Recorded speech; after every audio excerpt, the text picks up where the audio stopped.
बात करते हैं नूह की, जहां पर इस वक्त बवाल मचा पड़ा है। हालांकि अब खट्टर सरकार सामने आई है। मुख्यमंत्री खट्टर ने एक बयान दिया जिसमें उन्होंने कहा है कि करीब 2 करोड़ से ज्यादा की पॉपुलेशन और ऐसे में 50-60 हजार पुलिसकर्मी, ये कितना जायज है?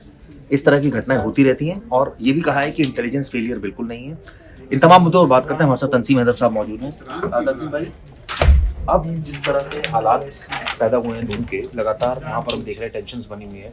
अब इतनी सारी एफआईआर दर्ज कर ली, इतने सारे ये कहा जाए कि आरोपियों को पकड़ लिया, लेकिन जब रोकने की बारी थी, जब शुरुआत में वीडियो वायरल हो रहा था, उसी समय रोकना चाहिए था, उसी समय एक्शन लेना चाहिए था। अब सरकार ये कह रही है कि उनको पता ही नहीं लगा कि क्या स्थिति थी वहाँ पर। चिराग, ये जो मेवात रीजन है, नूह और मेवात का जो इलाका है, ये बेहद संवेदनशील, बेहद खतरनाक, क्राइम की दृष्टि से भी और लॉ एंड ऑर्डर की दृष्टि से भी पूरे देश दुनिया जानती है, मशहूर है। और हरियाणा सरकार नहीं जानती, ऐसा नहीं हो सकता। अक्सर मेवात में ऐसा देखा गया है कि लोग गौ रक्षकों से गौ तस्करों के बीच में अक्सर एनकाउंटर्स होते हैं, उनको चेस करते हुए वीडियोस सामने आते हैं, फायरिंग के वीडियोस सामने आते हैं, उनके भागने के वीडियोस सामने आते हैं, उनको पकड़ने के वीडियोस सामने आते हैं। इस शोभा यात्रा को लेकर भी लगातार उससे पहले ट्विटर पे और सोशल मीडिया प्लेटफॉर्म्स पे तरह तरह के वीडियोस जारी किए जा रहे हैं। उस वीडियो में ये कहा जा रहा था कि एक वीडियो तो मोनू मानेसर का था, जो वांटेड है राजस्थान पुलिस से, दो कथित गौ तस्करों के हत्या करने। और जो उसके जब मोनू मानेसर ने कहा कि मैं आ रहा हूँ, मैं शामिल हूँ इस शोभा यात्रा में, तो उसके बाद उसको लोगों ने ट्रोल किया। उसके वीडियोस के बाद कई और संगठन से जुड़े हुए लोगों ने अपने वीडियोस डालने शुरू किए और उस वीडियोस में उन्होंने कहा कि भड़काऊ चीजें हमारे जीजा ऐसे करके तमाम ऑब्जेक्शनेबल रिमार्क्स डाले उसमें। तो ये सारी चीज़ें जब हो रही थी तो जाहिर है हर स्टेट की आप क्राइम देखते हैं कि लोकल इंफॉर्मेशन यूनिट होती है, LIU होती है, जो सिविल ड्रेस में इधर उधर घूमते रहते हैं, देखते रहते हैं क्या हो रहा है, लोगों में क्या सुबुगाहट है। और ख़ासकर ऐसे माहौल में कि जब घोषित तौर पे कहा जा रहा है कि हम निकालेंगे, तो जाहिर है अगर आपको इजाज़त आपने दी थी या नहीं भी दी थी, आपकी जानकारी में था, आपने फोर्स तो तैनात की थी, जैसा कि इस FIR में मैं देख रहा हूँ। इसमें आप जिक्र कर रहे हैं कि हमने फोर्स तैनात की थी, वहाँ से इंस्पेक्टर्स थे, कांस्टेबल्स थे। तो जाहिर है कि आपको आपके पास वहाँ पे फोर्स थी, लेकिन आपके पास समुचित इंतज़ाम नहीं था।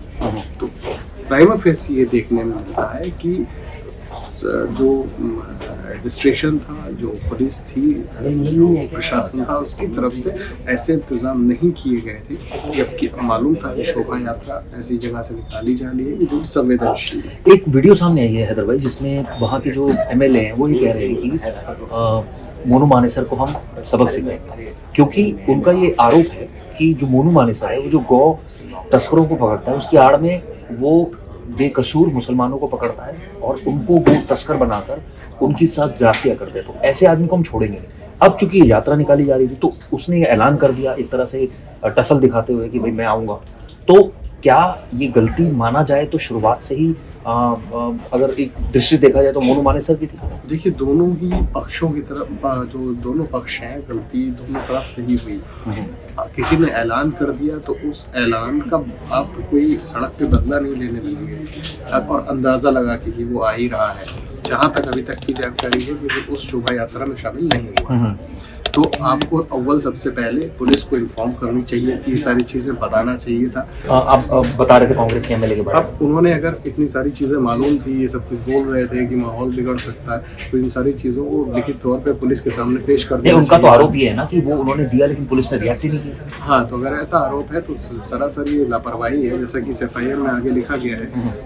जो पुलिस की तरफ से FIR, इसमें वादी भी पुलिस बनी है और उसने बताया है इस FIR में, जो सब इंस्पेक्टर इसके वादी बने हैं, कि 600 से 700 लोग थे जिन्होंने हमला किया। और शोभा यात्रा जब निकाली जा रही थी उस दौरान और वो 600-700 लोग अल्लाह अकबर के नारे लगाते हुए अचानक से पब्लिक टूट पड़ी। अब यहाँ पे देखिए, अगर शोभा यात्रा निकल रही थी और आपको इस बात का जानकारी नहीं थी कि मोनू मानेसर है कि नहीं है, या होता तब भी आपका ये एक्ट कि किसी भी शोभा यात्रा पे आप पथराव करने लगे, आगजनी करने लगे, आप लोगों को मारने लगे, गोली चलाने लगे, फायरिंग करने लगे, तो ये अपने आप में जाहिर सी बात है कि कानून को हाथ में लेने वाली बात है। इसमें एक चीज और भी आ रही है कि कहीं ना कहीं पुलिस को ये कहना है कि आयोजकों ने उनको बताया नहीं कि कितनी भीड़ आनी है। जिम्मेदारी पुलिस की बनती है, अगर नहीं बताया तो आप पता करते हैं। देखिए, किसी भी प्रोग्राम की परमिशन के लिए एक लमसम हिसाब बताया जाता है। कोई मीटिंग तो है नहीं कि 10 लोग आएंगे, 11 लोग आएंगे, उसमें 500 भी हो सकते हैं, 5000 भी हो सकते हैं। ये तो यही, जैसे मैंने पहले बताया, जो लोकल इन्फॉर्मेशन यूनिट है उसका काम ही यही होता है। तो न्यूज़ गैदरिंग करती है, वो इन्फॉर्मेशन गैदरिंग करती है और चुपचाप करती है, सीक्रेट तरीके से। जितने लोग हो सकते हैं, आएगा कि मौके पर कितने आ गए, और अगर इधर से ये हो रहा है तो दूसरा पक्ष क्या कर रहा है, कहीं ऐसा नहीं तो दूसरा पक्ष रिटेलिएट करे इस पे। तो सुबगाहट तो ऐसा होती है, ऐसा नहीं है कि अचानक से हो गया और बदतर चलने लगी, पूरी प्लानिंग उधर से भी की गई होगी। इसमें एक राजनेता का बयान मैं सुन रहा था, वो कह रहे थे कि ये तो बीजेपी का काम है, इस तरह का माहौल बनाया जाता है।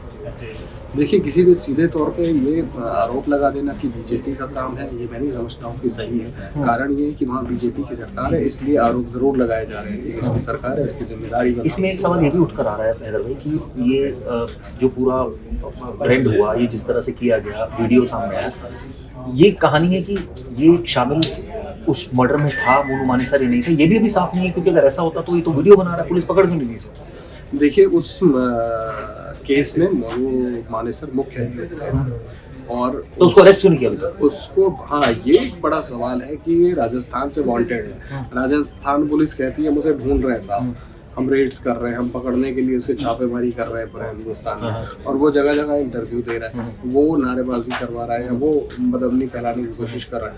तो ये अपने आप में बड़ा चौंका। ये भी आरोप सही है कि वहाँ पर जो बेकसूर मुसलमान हैं उनको गो तस्कर बताकर उनके साथ इस तरह की वारदातों को अंजाम दिया जा रहा है, और यही एक जो मेन रीजन है जो लोग वहाँ पर भड़के हुए थे। देखिए चिराग, वो ऐसा रीजन है आपको याद होगा कि एक बार डीसीपी होते थे साउथ धालीवाल साहब, वहाँ पे एक गैंग रेप के एक्यूज्ड को पकड़ने था दिल्ली पुलिस को। तो दिल्ली पुलिस के सैकड़ों जवान और बड़े बड़े ऑफिसर्स ने वहाँ पे अकेले मतलब जाने से इनकार कर दिया था। तो मेरा ख्याल 500 या 600 पुलिसकर्मी वहाँ पे गए थे सिर्फ गिरफ्तारी के लिए। तो आप सोच सकते हैं कितना खतरनाक सेंसिटिव इलाका है। तो उसको तो आर्मी के हवाले कर देना चाहिए अगर सरकार के पास नहीं।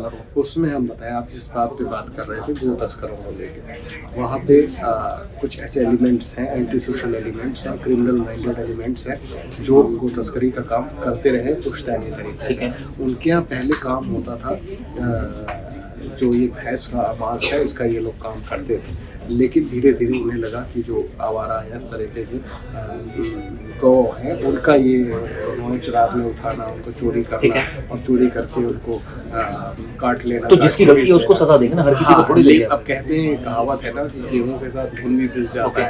तो अब उस चक्कर में कि भाई ये बदनाम हो गया, ये पूरा का पूरा इलाका गौ तस्करों का है, क्रिमिनल्स का है, अपराधियों का है, घर में अपराधी है। तो मुझे लगता है कि ये सच नहीं है कि घर घर में अपराधी। मैं खुद वहाँ गया हूँ, ऐसा नहीं है, लेकिन हाँ कुछ क्रिमिनल माइंडेड लोग हैं जिनके चक्कर में कई बेगुनाह भी उसकी चपेट में आए हैं। और तो एक तरह से देखा जाए अगर बेगुनाह चपेट में आएगा तो वो तो नेचुरली फ्रस्ट्रेशन उसके दिमाग में होगा। कहीं ना कहीं बिल्कुल सही। आप होता क्या है, आप अपने गौ तस्कर को पकड़ने का काम किसी भी प्राइवेट व्यक्ति का नहीं हो सकता। आप अपनी प्राइवेट आर्मी नहीं बना सकते कि हम गौ तस्करी रोकने के लिए एक अपनी आर्मी बना के करेंगे हथियारों से लैस। और क्या आपका क्या डोमेन है, क्या आपका जैसा कि कोई प्रोटोकॉल नहीं, जैसा कि मोनू मानेसर उसके साथी करते हैं, उनकी गाड़ियों में हथियार होते हैं, पिस्टल होते हैं, राइफल्स होते हैं और वो चेज कर रहे हैं, दौड़ा रहे हैं। ठीक है, आपको अगर उसमें काम कर रहे, कई संस्थाएं काम करती हैं जो बड़ी बड़ी संस्थाएं काम करती हैं, तो वो पुलिस को इन्वॉल्व कर सकते हैं अपनी रेड्स में और बोलती हैं कि साहब फलानी जगह पे तस्करी के कछुए हैं, तस्करी के या जानवर हैं या ठीक है, सांप हैं, ओके। बहुत सारी चीजें होती है, तो पुलिस उसमें इन्वॉल्व होती है, पुलिस उनके साथ उनकी मदद करती है, रेड करती है। आप अथॉरिटी नहीं है, ठीक बात है। लेकिन आप असलहों के बल पे किसी को डराने की कोशिश कर रहे हैं, किसी को धमकाने की कोशिश कर रहे हैं, तो लोगों में इस तरह से धीरे धीरे करके वो गुस्सा जो है, चिंगारी जो है, इसने आग का रूप लिया है वहाँ पे, मुझे ऐसा लगता है। ठीक है, बात करते हैं, हमारे साथ प्रवेश पांडे भी मौजूद है, उनसे भी बात करेंगे। प्रवेश, इस पूरे मसले पर अगर एक तरह से देखा जाए जो स्थिति इस समय यहाँ पर बनी हुई है, यानी कि हैदर भाई ने बड़ा अच्छा इसमें नरेट किया कि सिचुएशन ये है कि वहाँ पर उनका आरोप है, यानी एक पक्ष का, एक विशेष समुदाय का, कि भाई आप हमें बहुत तस्कर बनाए जा रहे हो, हमारे साथ जातियाँ किए जा रहे हो, तो नेचुरल उसका गुबार निकलेगा ही। नहीं चिराग जी, लेकिन देखना पड़ेगा कि हर कोई इन्वॉल्व नहीं है और हर कोई इस चीज़ को लेकर वो भी नहीं है। अगर कोई पकड़ रहा है, जैसे बहुत लोग बोल रहे हैं कि ना कोई भी कैटल ब्रीडिंग हो रही है या कुछ भी कैटल से रिलेटेड कुछ भी हो रहा है, तो ये कंप्लेंट कर सकते हैं। अब ये गन्स लेके पहुंच जाए पकड़े तो वो कंप्लेंट किससे करे, वो तो कहते हैं प्रशासन सुनता ही नहीं हमारी। हाँ, तो ये किससे कंप्लेंट करें? अब ये प्रशासन नहीं सुनता, तो ये आपने वैसे लोगों को वहाँ रखा है, वैसे लोग आपकी मतलब आप चाहते हैं कि वहाँ पर माहौल खराब रहे? नहीं, अगर पुलिस चाह रही है ना, अगर आप नहीं पकड़ रहे तो आप चाह रहे हो कि क्लैशेस हो, लेकिन ऐसा नहीं होता है। बहुत सारे कंप्लेंट्स होते हैं, बहुत बार ऐसा भी केस हमने देखा है चिराग जी कि मतलब जैसा आरोप लगाया जाता है वैसा नहीं होता, सामने वाला ये मुंह इतना बदनाम क्यों है? आप देख लीजिए, सबसे ज्यादा साइबर क्राइम की खबरें अब आजकल वहीं से आ रही हैं, सबसे ज्यादा फ्रॉड के केसेस। तो ये थम क्यों नहीं पा रहे? क्या लोगों को लेकर दिक्कत क्या है, क्यों इस पर इसको कंट्रोल नहीं किया? आज खुद खट्टर साहब बोल रहे हैं कि इतनी ज़्यादा पुलिसिंग नहीं है, हर जगह पुलिस नहीं रह सकती। जब वो खुद ही होप हार चुके हैं तो कहाँ से ठीक करेंगे? और क्लैशेस हो रहे, वहाँ जो पैसे आ रहे हैं, जहाँ वहाँ के जो MLAs आ रहे हैं, MPs जीत आ रहे हैं, वो कभी बात ही नहीं करते डेवलपमेंट की। आप किसी का भी उठा लीजिए, डेवलपमेंट की बात नहीं होती, उनकी बात होती है हम तुम्हारे साथ खड़े हैं, मैं अपने भाइयों के साथ खड़ा हूँ, अपने भाइयों के साथ। अरे अपने भाइयों के साथ क्या खड़े हो? पहले उस एरिया में डेवलपमेंट लाओ, वहाँ का बच्चा पढ़ने जाएगा तो रोड पे पत्थर नहीं फेंकेगा आके, किसी का भी, दोनों। तो आपका कहना है कि गलती वहाँ की साइड से ज्यादा है? नहीं, ऐसा नहीं, ये नहीं कहा जा सकता, गलती दोनों साइड। FIR में तो यही दिख रहा है कि 600-700 लोग आए, एक विशेष समुदाय के, उन्होंने आकर यात्रा पर हमला कर दिया। बिल्कुल किया। लेकिन उससे पहले की भी तो सिचुएशन है ना, कि वो वीडियो बना रहा है मोनू आने सर, वो प्रोवोक कर रहा है। बहुत सारी ऐसी, वही मैं कह रहा था कि दोनों तरफ से, मतलब एक तरफ से ऐसा नहीं कि स्टेबिलिटी। अगर आप एक आदमी है जो हत्या के आरोपी में 3 लोगों को मारा है, जिंदा जला दिया है, वो कोर्ट थोड़ी ना है क्योंकि वो मार देगा, जला देगा, और वो खुले घूम रहा है, वीडियो बना रहा है, तो किसी को भी गुस्सा आएगा यार, अरे ये मार के घूम रहा है और वीडियो बना रहा है और बोल रहा है कल हमारे एरिया में ही आएगा। तो एक प्रोवोकेशन था, वो इनडायरेक्टली वीडियो से नहीं लग रहा था, लेकिन इनडायरेक्टली वो प्रोवोकेशन था कि प्रोवोक कर दिया। फिर प्रोवोक के बाद आपको पता है टेंस वाला है, कोई भी टेंस एरिया है जहाँ आपको पता है, तो पुलिस के सो रही थी, उसको पता है ये यहाँ से निकलेगी, सब पता है पुलिस को, सब पता है, पुलिस के पास सब होते हैं, लेकिन पता है इतने ज़्यादा कम्युनिटी में लोग हैं, इतने ज़्यादा लोग यहाँ से निकलेंगे, कम्युनल वायलेंस हो सकता है, लेकिन क्योंकि पुलिस नहीं है, खट्टर साहब की माने तो इतनी पुलिस ही नहीं है। सबसे बेस्ट चीज़ थी रूट मैपिंग हो सकती थी, तो उनको बाहर से निकाल सकते थे हाईवे से, लेकिन नहीं, ये जो इनके इलाके हैं वो डिवाइडेड नहीं है। अब जहाँ आपको पता है एक कम्युनिटी के लोग ज़्यादा रहते हैं, और जहाँ वायलेंस पिछले 6 महीने में 2 बार देखा जा चुका है, तो आपको परमिशन देनी है तो आपको रूट थोड़ा सा चेंज करना चाहिए था। बहुत सारी चीजें अब हो सकती थी, अब तो इंटेलिजेंस फेलियर की बात हो रही है, अब तो ये बात हो रही है कि पुलिस कम है, तो तमाम बातें हो रही है, लेकिन जिस तरह से घटना हुई वो शर्मनाक है, आम लोग इससे सफर करते हैं। वीडियो कैसे लगी जरूर बताएंगे।